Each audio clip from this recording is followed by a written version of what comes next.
The current 9mm FBI load is garbage, in my opinion. I know this is going to upset a lot of people, but as a ballistic tester, I've done a lot of ballistic tests with a lot of calibers, a lot of them even being 9mm, and I just don't really see where the Hornady critical duty, and that's what they use, the 135 grain plus P, how that's even that good of a round. I know that they do barrier testing and stuff like that, and they have to deal with a lot of people that might not be able to handle recoil all that well. So a lot of people will take the information that they use that and say, well, that's the best round out there. And I think it's far from the best round out there for personal defense, even when we're talking hard barriers in the way.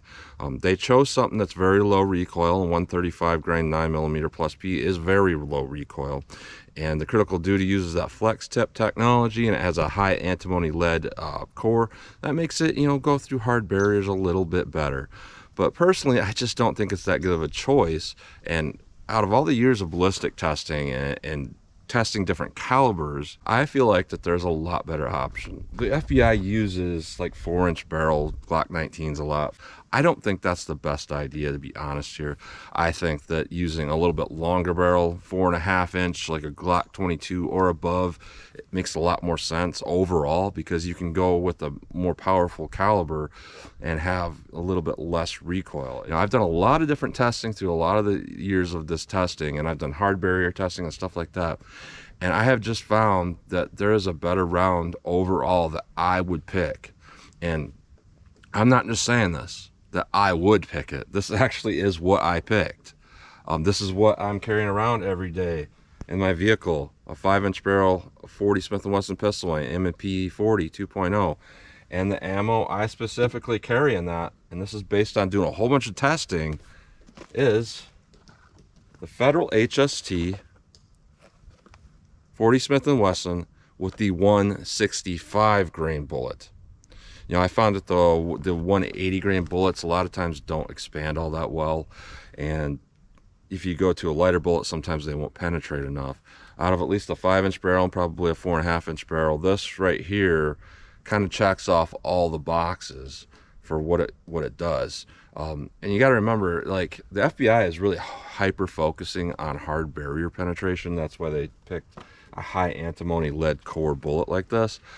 But the old school get around for going through hard barriers was just to use a heavier bullet. So if this was like a standard lead core 147 grain, it probably would penetrate as well as this 135 grain. And a 40 Smith & Wesson, I'm using a 165. That by itself kind of defeats that problem. In addition to that, the HST seems to be a really good overall performer. So we're not hyper focusing on just hard barrier penetration. I think that the HST overall is a better round, but I am curious of what we're going to get through hard barrier penetration. So I did set up a test here, and I'm going to do my standard ballistic test I normally do with, I got 4 layers of sweatshirt material followed by 3 inches of clear ballistics that represent hitting a pectoral muscle, followed by a 1/4-inch medium density fiberboard that represents hitting ribs or sternum, 16 more inches of clear ballistics and another 1/4-inch MDF at the back, and then more clear ballistics. I'm going to do that real world simulation just like that to see how these two rounds compare. Then I'm going to do a hard barrier test here, and I'm kind of trying to do like a car door type simulation. I know it's not perfect here. This is not perfect anatomy. I'm just reusing something I use for my wallboard test with 2 layers of drywall. And here I got 2 different sheets of 22 gauge steel. So that's pretty typical for a car door. The interior is a little bit different. You got more plastic. Sometimes you have reinforced beams and everything. But I think just going through 2 layers of this gives a nice repeatable medium to see what we'll get for hard barrier penetration between these rounds. So I'm going to run these rounds over the chronograph. We'll see what kind of velocity and energy numbers we get and all of that. Then we'll go and move along and do our ballistic test. So let's get started with this test. All right, first up, we're going to run our 9mm+P over the chronograph. This is rated at 1,070 feet per second. I think that's through a 4-inch barrel. So we should see an increase on our 5-inch M&P 9. So let's see how close we get to 1,070 feet per second. 1101, 1099, 1094, 1090, 1087. So a little bit of an increase, but not nearly as much as what I would have expected using a 5-inch barrel. Now with our 40 Smith & Wesson, this is a 165 grain rated at 1130 feet per second. Let's see what we get through my 5-inch M&P here.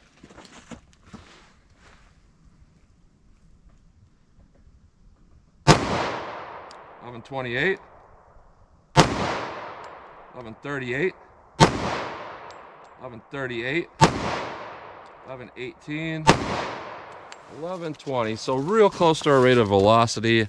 I still expected a little bit more, being that this is a 5-inch barrel, but yeah, close enough that I'm happy with those readings. So let's hit our ballistics gel block. First up, we'll do our plain real world simulation. Then we'll move on to doing our hard barrier penetration test. All right, so we're going to do our real world simulation. What that is 4 layers of sweatshirt material followed by 3 inches of clear ballistics to represent hitting a pectoral muscle, followed by a 1/4 inch medium density fiberboard to represent hitting ribs or sternum, 16 more inches of clear ballistics, another 1/4 inch MDF at the back, and then more clear ballistics. So clear ballistics is a half representation of the density of flesh. So whatever you see in there would actually be half that distance. So if I got 18 inches in gel, it would be more like 9 inches through an actual living target. So you got to keep that in mind. So let's see what we get here with our 9mm+P, the current FBI load. All right. Now let's hit that with my carry option, the 40 Smith & Wesson 165 grain HST. Let's go take a look.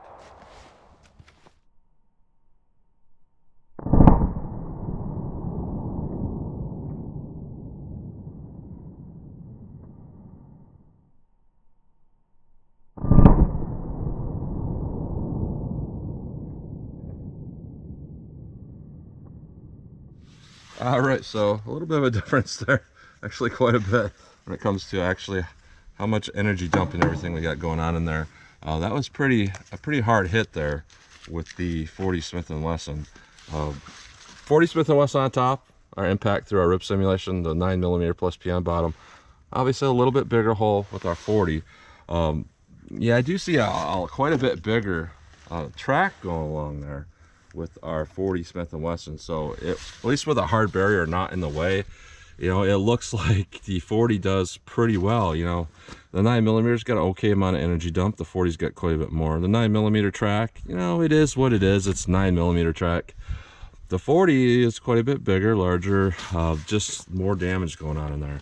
So I can actually see right now that the 9mm actually hit the rib simulation and then deflected back a little bit. It has a little bit of a dent in that rear rib simulation. So we're right at 19 inches with our 9mm+P. You know, our 40 Smith & Wesson, we put more of that damage in that target and we were right at 16 inches. So 3 inches less, but I mean, that's because it expanded larger and did more cutting damage, so it slowed down faster, which in my opinion is, you know, beneficial things. So now let's do our hard barrier test and see if there's a big difference here with that, you know, car door simulation on the way. All right, so this should be sufficient, I would think, for representing a car door, kind of, sort of. Now this is gonna be hard for me to hit because I can't see through it. I'm gonna do my best here. I'm pretty close too, so just gonna try to line this up. Yeah, let's go for it. 9mm. All right, I definitely hit my target there. Now I just need to go at least a couple inches above that with the 40. Let's see what I get here with our 40 Smith & Wesson. Let's go take a look.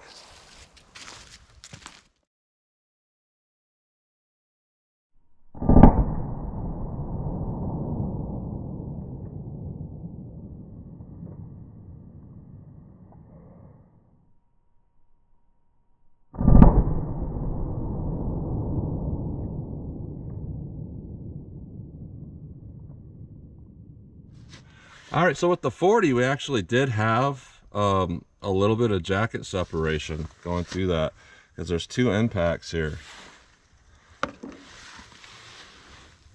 Here's the 40, huge energy dump and then a secondary track.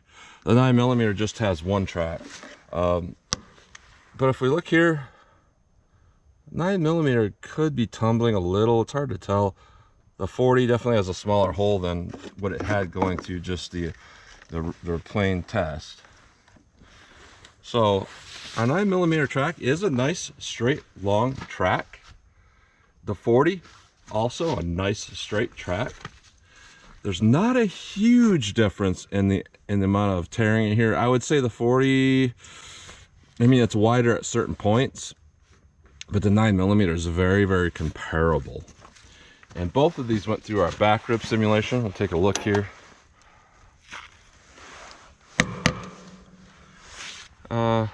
40 on top, 9mm on the bottom. See, at this point, you know, this is one of the things that people kind of don't understand about ballistics. They think that a good law enforcement round is meant to expand through barriers and then, you know, cut through and that expanded. And that's not how they're designed. They're actually designed to kind of fold in and not expand very much when going through a hard barrier, and to not fragment. But both of these, you know, okay performance. It does look like our 40 is mushroomed a good amount. It's hard to tell with the 9mm how if that's mushroomed out, but with our 9mm we got about 20 inches through our barrier there, and I would say our 40 is about 20 and a half. So both of these are very comparable. So looking at this, you know, you would say, well, the 9mm got less recoil and it did about as well, kind of sort of, through the hard barrier, and that is true. But my opinion is there's a lot of hyper focus on the barrier, and you know, you might get as good a performance with the 9mm versus that 40 through the barrier, but 99% of the time we're not going to be taking shots through barriers as regular, you know, citizens. So following, you know, what the FBI is doing isn't necessarily the perfect idea in my opinion. But we'll pull these out of block. Let's pull these out of block. We'll take a close look at these, and I'm going to shoot our steel and see what kind of shootability I can get between both of these. All right, so here's a close-up look at these bullets going through our regular ballistic test here of just 4 layers of sweatshirt and then the rib simulation, all of that. Here is our 9mm+P critical duty, and that's not bad performance. But when we look at our HST here, that's really good performance. And this is what, you know, matters to me, because I feel like most of the time you're not going to be dealing with a hard barrier. And to have this type of performance, which is significantly bigger hole cutting through than the 9mm, you know, that's a big deal to me. So I like to focus on what's likely to happen, and what's likely to happen is having to defend yourself without a barrier in a way, because I'm not law enforcement. So just better performance with that. Now, when we go through our hard barriers here, this is kind of surprising. Very similar. You know, the 40 is bigger because it started out bigger, but I would say percentage wise they expanded about the same. And honestly, I'm not seeing a huge difference here. You know, the 40 did take off a piece of the nose of the lead and it made a secondary channel, but the end result is the same basically as that critical duty. Both of these are really well designed law enforcement grade ammo. You see the 40 here looks just like the critical duty. You know, I'm not seeing a huge difference there. You know, that extra antimony lead, is that really making a big difference there? I can't say that it is, because that piece that busted off with the 40, you know, is likely just because it's a different bullet design. It doesn't have the plug on there and all that. So looking at this, you know, our 9mm and our 40, obviously I'm going to say the 40 performed better, because it looks like it performed better. And, you know, am I biased? Absolutely. That's why I picked it as my carry round, because I do testing, I see what looks better to me, and I make opinions that, you know, that looked better. So I become biased and I carry what I think is better. It's common sense. So that's a close-up look at those bullets. All right, 14 yards from the target, just my practical shootability drill. I choose 14 yards because I feel like it doubles the difficulty, and if you double the difficulty, that kind of simulates a 7-yard engagement with adrenaline running. You know, it's not a perfect science, but I feel like 14 yards, you know, kind of simulates that better. So I'm just gonna get a front sight picture, pop off these rounds as fast as I think I can realistically hit the target accurately, and see if there's a big difference between these. So here's our current FBI load 9mm.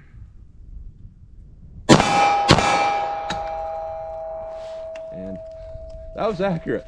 I was out of ammo. Let me start over with that. All right, let me keep going here. 9mm. All right, I did pull that last shot. I saw my front sight go up and to the right, so that was me. But those first shots there were pretty good. So now I won't lie, the 40 here has definitely more recoil. Let's see if it makes a huge difference.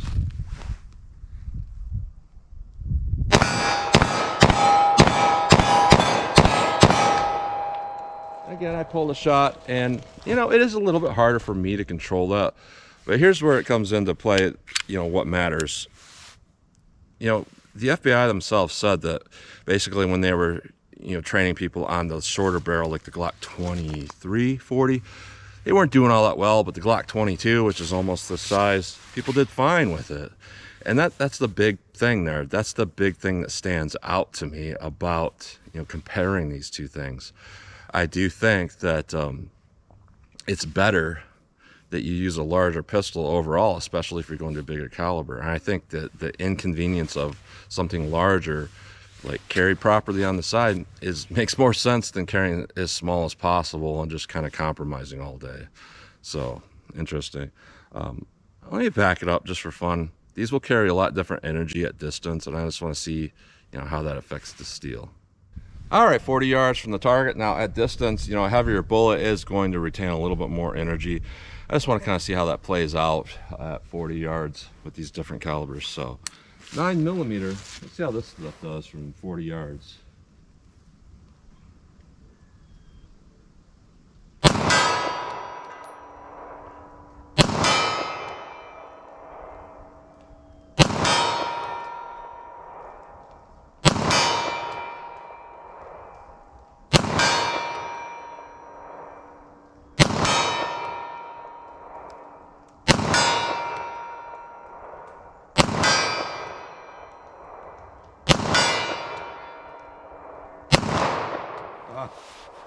I was doing well until that last shot. I pulled that.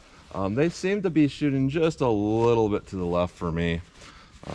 So let's see what I can do with our 40 here.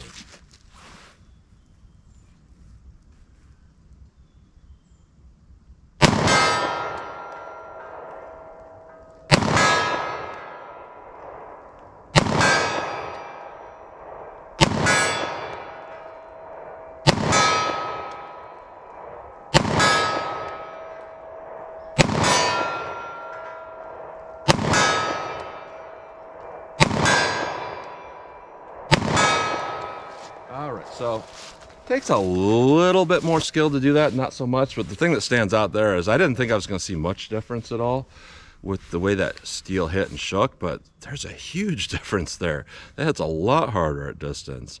With the 9mm, I can honestly see why, when I've looked at a lot of the police shootings I've seen, that people get hit with 9mm a lot of times and it's not very effective. And then boom, boom, boom, boom, boom, it takes like 8 shots to stop an attack. As we're with the footage I've seen with the known departments that use 40, it's like 1 shot, 2 shot, that's it. So honestly, when I look at that and this real world thing hitting the steel there, you know, I can see how that would play out. So look at it, this is an interesting test here, and I'm not here to disparage anybody from carrying 9mm. I'm just here to tell the truth. And I think a lot of people are not informed, and they're looking at things in a little bit different light than what they are. I've talked to a lot of people who think that because the FBI chose a certain round, that means that round is the most powerful and the most effective round. And if you choose 40 or 45 or 357 SIG, you're foolish, because the 9mm FBI load is more effective than all of these. And that's really not what it is. The FBI has certain requirements that are really hyper-focused around barrier penetration. They're hyper-focused around barrier penetration and smaller statured people being able to handle a gun, and they kind of meet in the middle there. You know, Hornady make this round with the hard enough lead so that it will go deep through a barrier and make it so that, you know, it doesn't have so much recoil, and then the little people can, you know, control it pretty well. That's kind of where that all meets in the middle for that load. That does not make it a superior round. It means that, you know, it's kind of the Goldilocks for everybody. You know, if you took someone that's 4'10", you took someone that's 7 foot tall, and you'd be like, where are all the calibers we have that it's going to function? You know, with the smaller people that the, you know, bigger people can still handle too, and blah blah blah. They come to that. Now, when you're looking at something like this 40 Smith & Wesson, I choose that because I feel like it's the best option. It's as high as I can go in power and reliably shoot the thing without malfunction. You know, like I could take this 40 here. I got a few rounds left. I can go like this. I can limp wrist it. And no malfunctions in that whatsoever. Because that's about as high as I can go where it's going to run reliably. Now, if I start going to a 10mm and do that, it's going to malfunction on me. You see what I'm saying? So that's why I picked the 40. It's as high as I can go and still have it function when adrenaline's kicked in and I'm injured, I'm on the ground, I might not get a good hold, I might be shooting, you know, through a car window this way.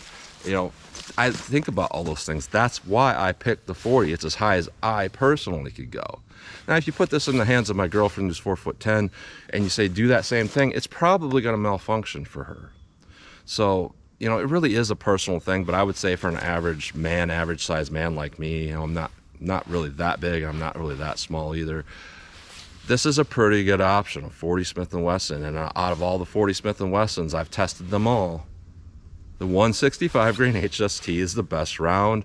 I would pick that myself, but that's just my opinion on this interesting test. I'm glad I got to do this to test my current carry ammo. So that's what you get today. So as always, comment, share, and like, and thanks for watching.